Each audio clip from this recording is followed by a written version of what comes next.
नमस्कार. संवाद पर्वच्या या भागामध्ये आपल्या सगळ्यांचं मनापासून स्वागत. संवाद साधला गेला पाहिजे. संवादातनं प्रश्न मिटतात आणि प्रश्न सुटतातही. संवाद साधल्याने मतभेद दूर होतात आणि दूर होतात मनभेदही.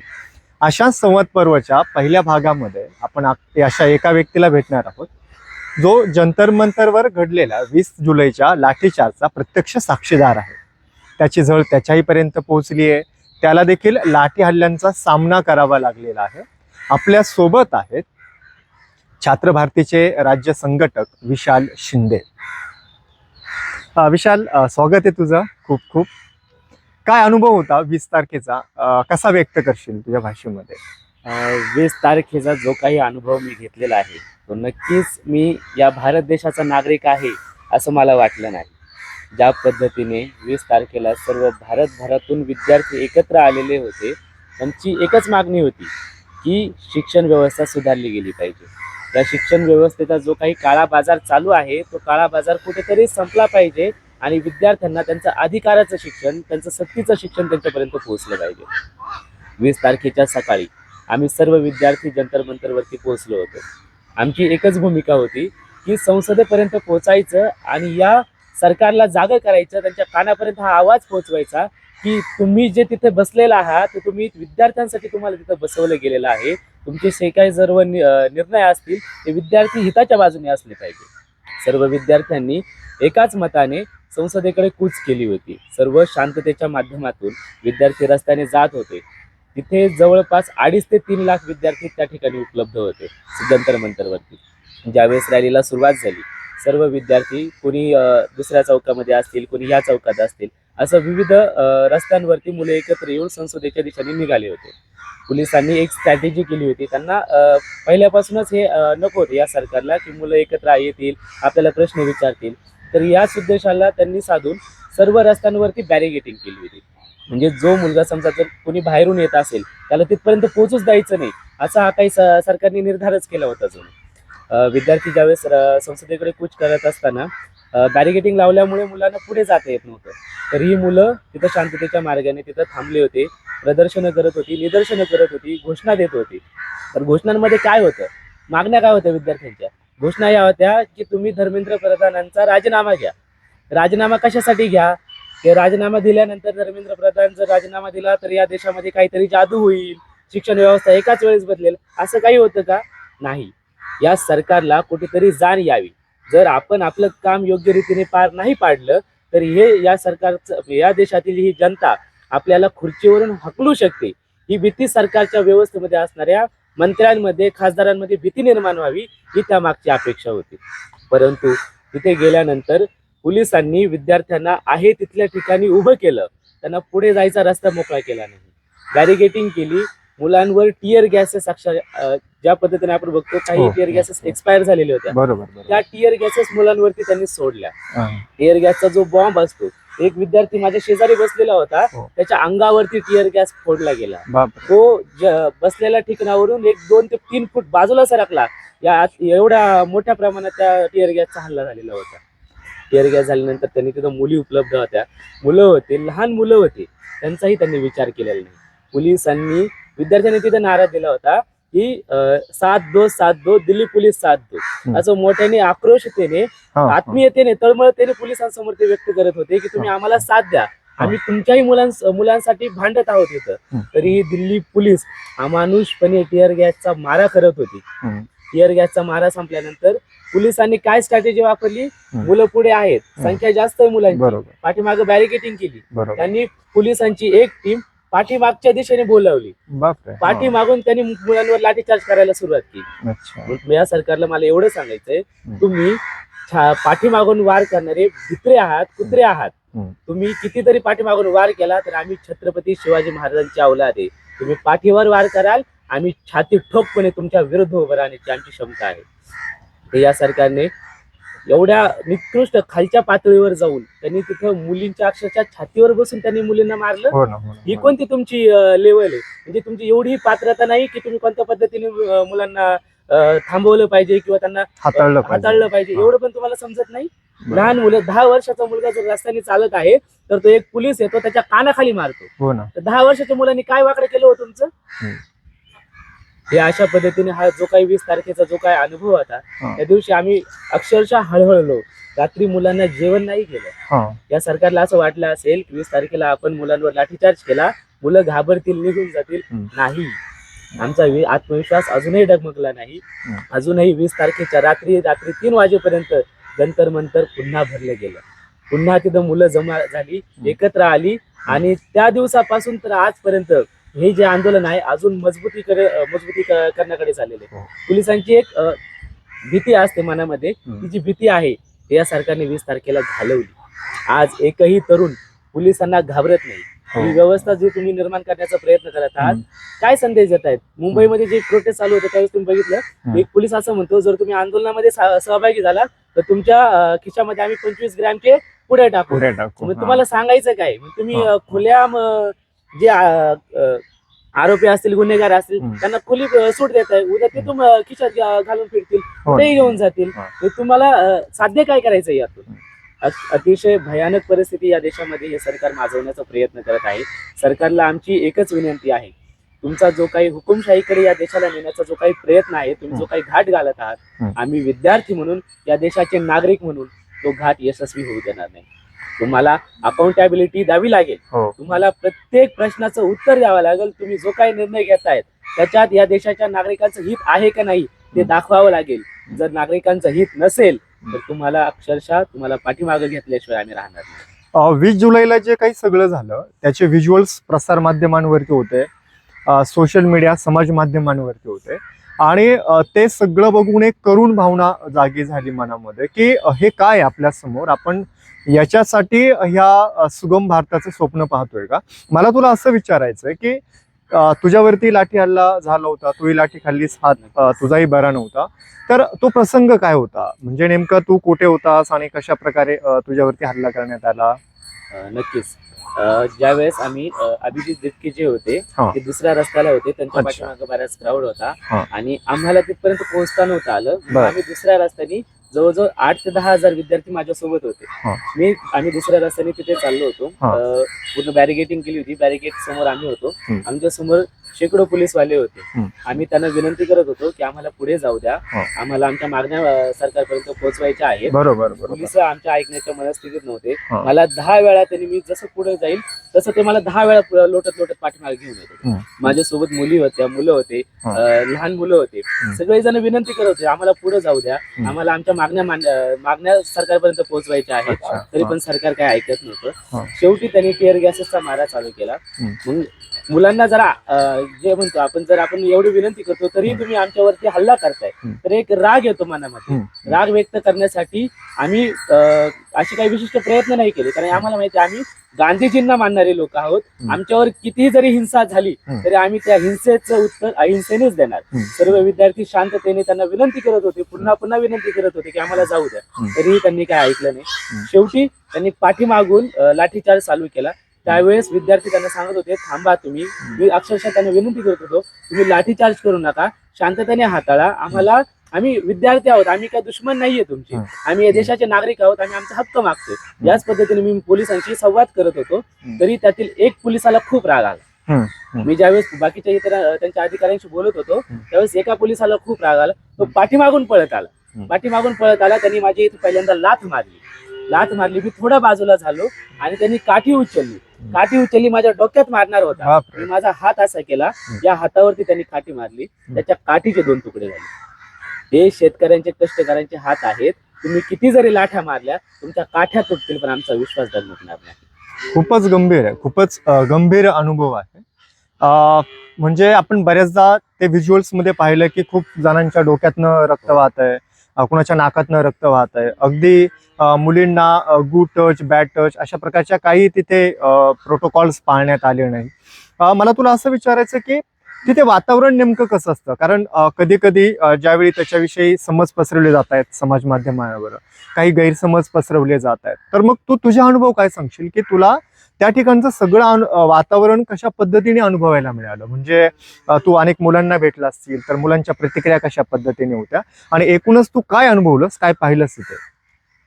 नक्कीच जंतर मंतरवरती जे काही झालं, मला 1947 ची आठवण झाली. हा. ज्या पद्धतीने भारत देश इंग्रजांच्या विरुद्ध लढला होता, हा. तिथे कोणी जातीचा नव्हता, कोणत्या धर्माचा नव्हता, कोणी स्त्री नव्हती, कोणी पुरुष नव्हते, कोणी लहान मुलगा नव्हता. प्रत्येक जण स्वातंत्र्यासाठी ज्या पद्धतीने लढला, ज्या आकांताने लढला होता, त्याच पद्धतीने जंतर मंतरवरती जी काही मुलं जमली होती त्याच पद्धतीने लढली होती.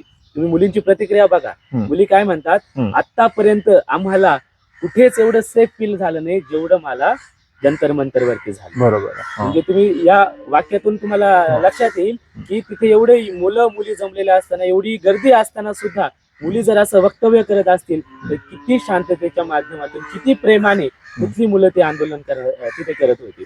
तिथे सगळ्या जाती धर्म, तिथे गेल्यानंतर असं कुणी विचारलं नाही तू कुठून आलास, महाराष्ट्रातून आलो, तू कोणत्या जातीचा आहे का, कोणत्या धर्माचा आहे का, नाही, तुम्ही कशासाठी आलात तर तुम्ही आपला हक्क मागण्यासाठी आलात. तिथे कोणी आम्हाला प्रश्न नाही केला की तू काळा आहेस, तू गोरा आहेस, तू या जातीचा आहे, तू त्या जातीचा आहे. सर्व मुलं एकत्र येऊन, मी अक्षरशः तुम्हाला ते वातावरण स्पष्ट करू शकतो. जर मी इथं आहे, आपल्या महाराष्ट्रात आपण इथं आहोत, तर महाराष्ट्रामध्ये आपण एखाद्या माणसाला जर समजा बोललो काहीतरी, दादा मला खूप गरम होते, मला हवा मार, माणूस 10 वेळा विचार करतो हवा मारायची. तिथले तरुण एवढ्या गरमीमध्ये सर्व मुलांची काळजी घेत, कोणीही सांगितलं नाही मुलांना तुम्ही हे काम करा ते काम करा. ज्याला वाटत होतं तो ते प्लास्टिकचा तुकडा घ्यायचा आणि मुलांना हवा घालीत होता. जिथं जेवणाची गरज आहे तिथं मुलं बाहेरून जायचे, ज्यांच्याकडे पैसे आहेत, ज्यांच्याकडे साधनं आहेत, ते वस्तू विकत आणायचे. काही लोक बाहेरून वस्तू पाठवायचे. सर्वांना समान पद्धतीने जेवणाची वाटप असेल, पाण्याची वाटप असेल, एकदम गुण्या गोविंदाने सर्वजण एकत्र राहून तिथे राहत होते. सगळ्यांची एकमेकांची काळजी घेत होते. तुम्ही जर आज मला भेटला आहात, तुम्हाला जर हाताला लागलंय, तो बाहेरून आलेला मुलगा तो विचारत नाही की तू माझा मित्र आहे का कोण आहे, तो अतिशय घरातला माणूस असल्यासारखा आपली काळजी तिथे घेत होता. मला आणखी एक तुझ्याकडनं जाणून घ्यायला आवडेल की कोणत्याही जेव्हा एखादी घटना घडते तेव्हा तिचे 2 पक्षकार असतात. जंतर मंतरला 20 तारखेला जे घडलं, मुळात ते घडूच नाही अशी अपेक्षा होती, पण ते तिथपर्यंत का आलं? आणि मग काही जण समाज माध्यमावरती आपण जेव्हा पाहतो त्यांच्या प्रतिक्रिया अशा की त्या कृत्याचंही समर्थन करताय. तर तुला काय वाटतं की अशा कृत्यांचं समर्थन करणाऱ्यांची मानसिकता नेमकी काय असावी किंवा ते काय साध्य करू पाहतायत? एक प्रोपगंडा नावाचा एक प्रकार आहे, जो मोदी सरकार आल्यानंतर खूपच प्रचलित झालेला आहे. खूपच प्रचलित झालेला आहे. मोदी सरकार आल्यानंतर त्यांनी तो शब्द एवढा व्हायरल केला की प्रत्येक युथ, प्रत्येक तरुण आणि प्रत्येक माणूस प्रोपगंडा नावाखाली जास्त चर्चा करत आलेले. या सरकारने काय केलं, मी तुम्हाला 20 तारखेचा जो काही अनुभव आहे तो सांगतो. मुलं ज्यावेळेस जंतर मंतरवरती होते त्यावेळेस जो रूट होता त्या रूटवर काही बंद पडलेल्या गाड्या तिथे आणून उभ्या केल्या. त्या गाड्यांमध्ये दगड भरलेली होती. म्हणजे मुलांचा काही संबंध नाही. जर तिथला तरुण आहे तो दगडाने भरलेली गाडी तिथे उभी करू शकतो का? एवढी यंत्रणा असताना विचार करण्यासारखी गोष्ट आहे की पोलिस चेक करतील ना, जर गाडी तिथपर्यंत येते तर कशा पद्धतीने आली, दगड कसे आले, चेकिंग झाली असेलच ना. बरोबर. जर तुम्ही असं जर म्हणताय की मुलांनी या गाड्या आणल्या तर तुमची पोलीस यंत्रणा काय करत होती? तुम्ही लक्ष दिलं नाही का? तुम्ही झोपा काढत होते का त्यावेळेस? नाही ना. या पोलीस यंत्रणाने काय केलं, त्यांच्या हाताने गाड्या फोडल्या, गाड्या फोडून तिथं उभ्या केल्या. दगडांनी भरलेल्या मोठे ट्रक तिथं उभे केले. आणि काही लोक अशी होती ज्या सरकारने पाठवलेले असतील, ज्या लोकांना या देशामध्ये आंदोलन करणं हा गुन्हा वाटत असेल, अशी बरीच विचारसरणी या देशामध्ये आहे, त्या लोकांनी पाठवलेली गुंड असतील. मुलं जर शांत पद्धतीने जर आंदोलन करत आहेत, जर कोणत्याही प्रकारचा उपद्रव तिथे केला नाही, काही निवडक लोक येतात, ते पोलिसांवर बॉटल्स फेकतात, कोणी काही दगड फेकतंय. ठराविक जाणून बुजून करणारी जी लोक आहेत ती तिथं करत होती. त्या मुलांना सुद्धा शांत करण्याचं काम हे आंदोलनातील विद्यार्थी करत होते. म्हणजे तुम्ही काय करायचं, काहीतरी गुंड पाठवायचे तिथं, त्यांच्याकडून असं कृत्य घडून आणायचं आणि या आंदोलनाला बदनाम करण्याचा प्रयत्न करायचा. ज्या मुलांनी तिथं येऊन या आंदोलन भरकटवण्याचा प्रयत्न केला ना, त्या मुलांना चांगलाच चोप मिळालेला आहे. म्हणजे ते परत हिंमत करणार नाही की आपण इथं जाऊन उपद्रव केला पाहिजे. असं या आंदोलनामध्ये आणखी एक विशेष गोष्ट मला वाटते ती म्हणजे आंदोलनामध्ये जेएनजीची वापरली जाणारी भाषा. ज्यावेळी आपण निवेदन करतो, आपण एखाद्या ठिकाणी बोलतो, त्यावेळी आपली जी भाषा असते त्याच्यापेक्षा अनोखी भाषा या जेएनजीने शोधलेली आहे. म्हणजे यांनी काही मीम्स बनवल्यात, यांची बोलण्याची पद्धत एकमेकांशी असेल. म्हणजे आपण जर पाहिलं तर म्हणजे त्यांचं जे व्हर्टिकल झोनमध्ये किंवा इन्स्टावरती स्वतःला ऍक्टिव्ह असणं, इन्स्टावरती स्वतःला समाज माध्यमांवरती स्वतःला एक्सप्रेस करणं. आणि आणखी एक गोष्ट तिथे जाणवली, त्यांच्या भाषेबद्दल तर मला बोलायचंच आहे, परंतु तिथे जे बाहेरनं म्हणजे भारतातील किंवा देशाबाहेरील अनेक ठिकाणावरनं तिथे जेवण पोहोचवलं जात आहे. तर मग आणखी एक गोष्ट तिथे होते की ही बर्गर खाणारी मुलं आहेत, ही आंदोलनापासून दूर राहिलेली मुलं, यांना खऱ्या आंदोलनाचा अर्थ काय माहिती, ही हातामध्ये बर्गर घेऊन आंदोलन वगैरे करताय. तर हे सगळ्या चुकीच्या मिसकॉन्सेप्ट पसरवल्या जात आहेत. तर मग तुला काय वाटतं की त्यांची नेमकी आंदोलनाची धारणा काय आहे? कारण हा देश आंदोलनातनं स्वतंत्र झालाय, गुलामीतनं मुक्ती आंदोलनातनं मिळालेली आहे आणि काळ परत्वे आंदोलनाच्या भाषा बदलतात. तर तू जेनजीच्या आंदोलनाची भाषेकडे कशा पद्धतीने पाहतोस? आणि जे आहे की हातात बर्गर घेऊन आंदोलनाला जातोय, म्हणजे याच्यामध्ये खूप अरिस्टोक्रॅटिक नेस जाणवतो, पण हे त्यांच्यासाठी कदाचित नॉर्मली असू शकतं. तुला काय वाटतं याच्याविषयी, की तुझी मतं काय आहेत? यावरून त्यांच्यावर टीकाही केली जाते की बर्गर खाऊन आंदोलन करतायत. नक्कीच आपण स्वातंत्र्यपूर्व काळात तुम्ही जो उल्लेख केलेला आहे त्यावेळेस पण आंदोलन झाली आणि आपल्या भारताला स्वातंत्र्य मिळालं. हो. त्या काळामध्ये जर बर्गर उपलब्ध असताना हा. त्या काळातही मुलांनी बर्गर खाऊनच आंदोलन केलं असतं. हे काळानुसार बदलत आलेली आपली जी राहण्याची वागण्याची जी काही पद्धत आहे हा त्याचा परिणाम आहे. 1947 पूर्व काळात लोकांना जे बाहेरून आलेले जे काही कल्चर आहे, महात्मा गांधींनी असहकार चळवळ चालू केलेली होती, ज्यात आपण की जे काही इंग्रजांचं जे काही मालमत्ता असेल, जे काही वस्तू ते बनवत आहे त्यांच्यावर आपण बहिष्कार घालायचा होता आणि आपलं स्वदेशी ते वापरायचं होतं, बरोबर की नाही? तर याच पद्धतीने त्या काळात जे काही उपलब्ध होतं त्यानुसार ते आंदोलन पुढे जात गेलेलं होतं. त्याच पद्धतीने आजचं जे काही जनरेशन आहे हे पिझ्झा खाऊन वाढलेलं जनरेशन आहे, बर्गर खाऊन वाढलेलं जनरेशन आहे. पण तुम्ही याला असं नाही म्हणू शकत ना की यांची वैचारिक पातळी खाली गेलेली आहे. या मुलांनी काही 1947चा काय अभ्यास केलेला नसेल का, ज्या पद्धतीने त्यावेळेचं आंदोलन जे झालेलं होतं त्यावेळेस? त्याच पद्धतीने या मुलांनी आंदोलनाची परिभाषा बदलली पण आंदोलनाचं स्वरूप बदललेलं नाहीये. आंदोलन हे आपल्या हक्कांसाठी आहे हे विद्यार्थ्यांना जाणून आहे. विद्यार्थी त्याच पद्धतीने या आंदोलनाचं जे काही महात्मा गांधींनी आपल्याला जे काही शस्त्र दिलेलं आहे त्या शस्त्राचा वापर करते, फक्त ते आपल्या क्रिएटिव्हिटीचा जास्त वापर करून या आंदोलनाचं त्यांनी स्वरूप जे काय ते अशा पद्धतीने तयार केलेलं आहे. तू आंदोलनातनं घरी आलास, त्यानंतर तू स्थानिक स्तरावरच्या अनेक आंदोलनामध्ये सहभागी झालास. मला तुझ्याकडनं हे जाणून घ्यायचंय की दिल्लीवरनं येऊन तिथल्या आंदोलनाचं स्वरूप पाहून जेव्हा तू इथल्या स्थानिक स्तरातल्या आंदोलनामध्ये सहभागी होतोस, मग तुला असं वाटतं का की तेथील आंदोलन हे स्थानिक स्तरावरही झिरपलंय, मुलांपर्यंत पोहोचलंय, ते मुलं व्यक्त व्हायला लागलेत? तू आंदोलनामध्ये जातो तेव्हा तुला काय अनुभव येतात? जेव्हा तू स्थानिक स्तरावरच्या ज्या आपल्या गाव खेड्यांमध्ये, तालुक्यांच्या ठिकाणी किंवा वेगवेगळ्या शहरांमध्ये आंदोलन होतात, तू अनेक ठिकाणी भेटी दिल्या, सहभागी देखील झालाय, तुझं मत देखील व्यक्त केलंय, तुला काय जाणवतं की ज्या पद्धतीने तीव्रता दिल्लीमध्ये आहे किंवा मग समाज माध्यमांच्या द्वारे जे मुलांपर्यंत पोहोचत आहे, तर ते खूप खालीपर्यंत पोहोचलंय, ग्रामीण भागापर्यंत पोहोचलंय असं वाटतंय तुला? नक्कीच. हे जे काही आंदोलन आहे, आपण मोबाईलचा जो काही उपयोग आहे ना तो अतिशय चांगल्या पद्धतीने आताच हे जनरेशन आहे ते करत आलेलं आहे. मी कालच एक व्हिडिओ बघितली इंस्टाग्रामवर की एक मुंबईतील शाळेतील जे मुलं आहेत, 5वी-6वीची मुलं असतील, त्या गार्डनमध्ये चाललेले होते. बाहेरून एक आवाज आला, चोर हे चोर हे, सगळे मुलं नरेंद्र मोदी चोर आहे असं म्हणत होते. आता त्या 5वी-6वीच्या मुलांपर्यंत नक्कीच ते पोहोचलंय म्हणून ते त्यांनी त्याचं उत्तर दिलेलं आहे. त्याच पद्धतीने ज्यावेळेस आम्ही इथं स्थानिक पातळीच्या आंदोलनांमध्ये ज्यावेळेस सहभागी झालो तर त्या मुलांमध्ये एक आक्रोश निर्माण झाला. मी तुला थोडंसं थांबवतो. मला या अर्थाने विचारायचं आहे की ज्या पद्धतीने त्या शहरी भागातनं आलेली किंवा तिथेही ग्रामीण भागातनं मुलं आलेली आहेत, पण तिथं येऊन ती मुलं जितकी होकल वाटतायत तितके होकल किंवा व्यक्त होण्याच्या बाबतीत मुक्त अशा अर्थाने तुला या भागातील मुलं वाटतायत का?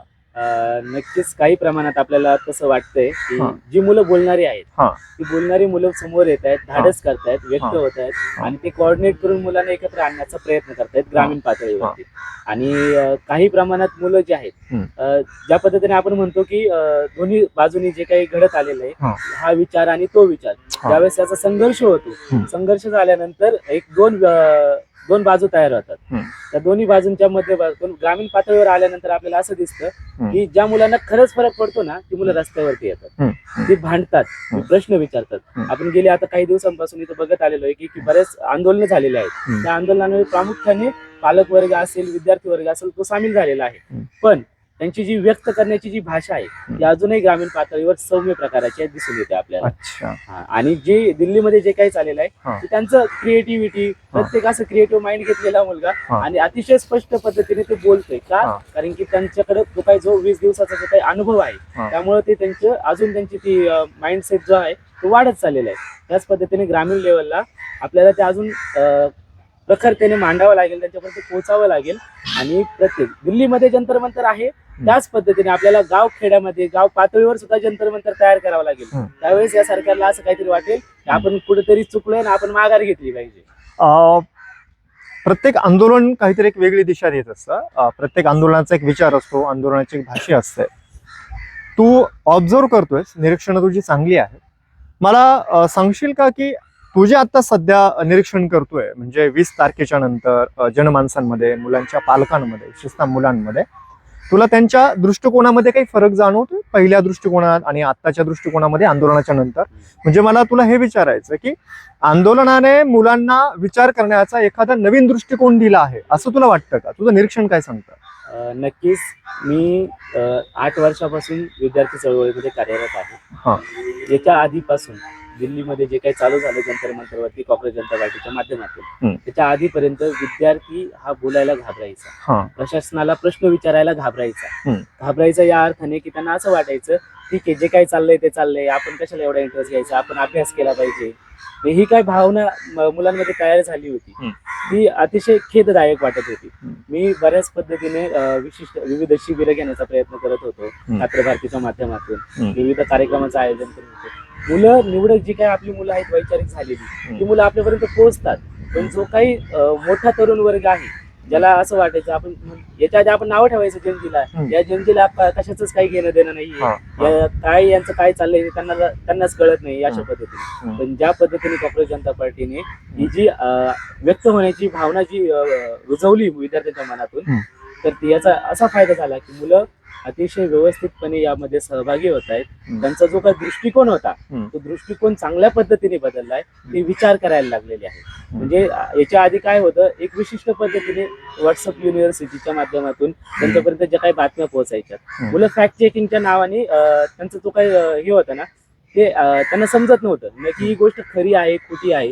पण या प्रखरतेने ज्या पद्धतीने विस्फोट झालेला आहे युवांचा, त्याच्यातून विद्यार्थ्यांना जी खरी माहिती आहे ती त्यांच्यापर्यंत पोहोचल्यामुळे त्यांना त्यांचा विचार होता तो बदलायला त्यांना मदत झालेली आहे. विशाल, आपण बऱ्याच व्हिडिओमध्ये असं बघितलंय की जेव्हा एखादा पोलीस अडवतात तेव्हा मुलं म्हणतात की हे माझं फ्रीडम ऑफ स्पीच आहे, फ्रीडम ऑफ एक्सप्रेशन आहे आणि मला तो घटनेने अधिकार दिलाय. घटनेकडे पाहायचा दृष्टिकोन बदललाय मुलांचा? मुलं आधी घटनेविषयी संवेदनशील झाली असं वाटतंय किंवा जागृत झाली आहे घटनेविषयी किंवा घटनेने दिलेल्या अधिकाराविषयी? तुझा अनुभव काय सांगतोय? तर संविधानाबद्दल जे काही मिसकन्सेप्शन्स आहेत मुलांमध्ये, मुलांना असं वाटायचं इथून पाठीमागं हे जे संविधान आहे, हे जे पुस्तक आहे, हे फक्त वकिलांच्या अभ्यासासाठी बनलेलं आहे. अच्छा. आपल्या रोजच्या जीवनामध्ये याचं काही फारसं काही महत्व नाही अशी एक धारणा तयार झालेली होती. पण या आंदोलनामुळे काय झालेलं आहे, मुलं ज्या कन्सेप्ट आहेत संविधानामधील त्या आपल्या रोजच्या जीवनामध्ये आपल्याला अनुभवायला ज्यावेळेस मिळाल्या, जंतर मंतरवरती ज्यावेळेस त्यांना बोलण्याचा जो काही अधिकार होता तो ज्यावेळेस नाकारण्यात आला, त्यावेळेस मुलांना संविधानाची आठवण आली की संविधानात हा आपला अधिकार आहे आणि हे सरकार आपला अधिकार हिरावून घेऊ शकत नाही. हे ज्यावेळेस त्यांनी अनुभवलं त्यावेळेस त्यांना कळालं की आपलं जे काही संविधानाबद्दलचे जे काही मत होतं ते चुकीचं होतं. हे आपल्या रोजच्या जीवनात आपल्याला अनुभवायला मिळाल्यामुळे त्यांना ती जी मानसिकता होती ती बदलायला सुरुवात झाली, त्यांना कळायला लागलं. संविधानाच्या याच टप्प्यावरती आपण थांबूयात. विशालने त्याचा प्रवास अगदी सहज, सोप्या आणि सुगम भाषेत आपल्यासमोर सांगितला, वेळ दिला. तुम्हाला आणखी कोणत्या विषयावरचे व्हिडिओ पाहणं आवडेल? या व्हिडिओवरच्या तुमच्या प्रतिक्रिया नक्की काय आहेत? तुम्ही आणखी कोणत्या प्रकारे विचार करत आहात? मुक्तपणे कमेंट बॉक्समध्ये व्यक्त व्हा आणि व्हिडिओ अधिकाधिक लोकांपर्यंत शेअर करा.